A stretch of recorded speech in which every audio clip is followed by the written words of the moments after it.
Good morning. Good morning, sir.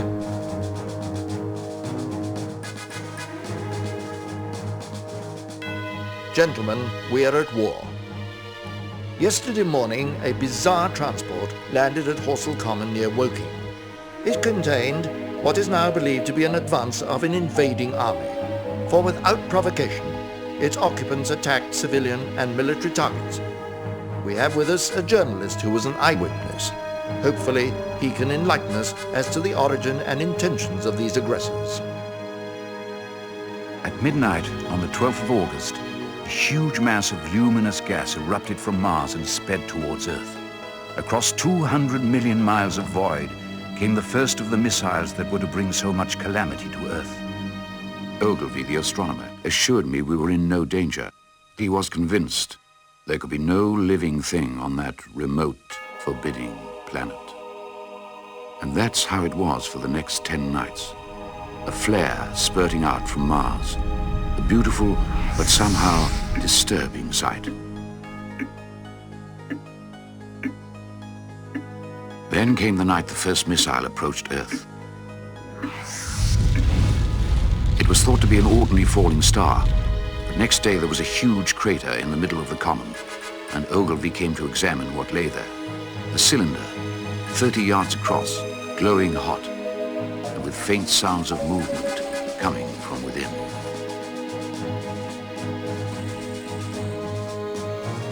Suddenly the top began moving, rotating, unscrewing, and Ogilvy feared there was a man inside trying to escape. He rushed to the cylinder, but the intense heat stopped him before he could burn himself on the metal. A crowd gathered on the common, hypnotized by the unscrewing of the cylinder. Suddenly, the lid fell off. A huge, rounded bulk, larger than a bear, rose up slowly. Its lipless mouth quivered and slavered, and snake-like tentacles writhed as the clumsy body heaved and pulsated. Ogilvy and a few young men crept closer to the pit. A tall funnel rose, then a ray of heat leapt from man to man, and there was a bright glare as each was instantly turned to fire.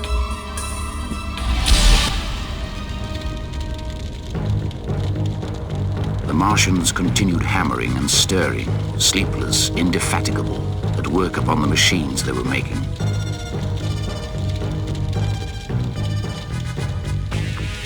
People clawed their way off the common, and I ran too. I felt I was being toyed with, that when I was on the very verge of safety, this mysterious death would leap after me and strike me down.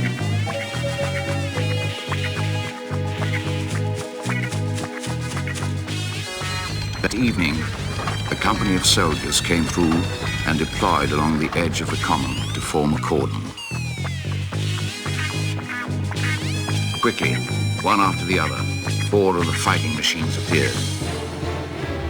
Monstrous tripods, higher than the tallest steeple. Walking engines of glittering metal.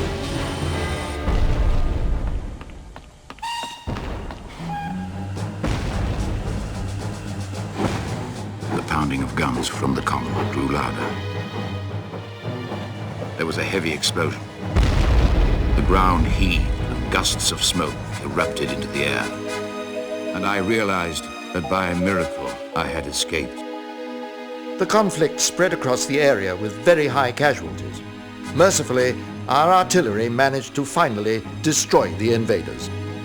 Little is known about these Martians, except that they're resolved upon conquest, and their technology is far more deadly than ours.